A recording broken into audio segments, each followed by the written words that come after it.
এই যে উৎসব, এই মোড়কটাকে কি একটা অস্ত্র হিসেবে ব্যবহার করা হচ্ছে এই আন্দোলনটাকে যাতে একটু পিছিয়ে দেওয়া যায়, ব্যাকসিটে ফেলে দেওয়া যায়? এটাতে একটু মুশকিল হচ্ছে যে মানে মুখ্যমন্ত্রীকে এটা বুঝতে হবে, নিশ্চয়ই উনি তো বলেছেন সবটা জানেন।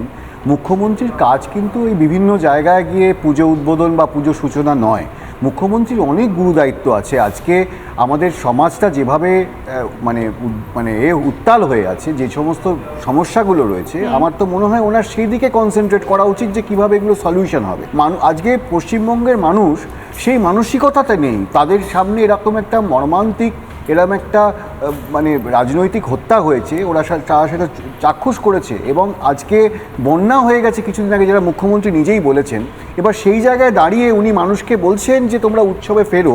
মানে মানুষ তো এটা ওনাকে বুঝতে হবে, তৃণমূলের কর্মী নন বা দমদোয়া পুতুল নয় যে উনি চাবি ঘোরাবেন আর মানুষ সেভাবে যাবে।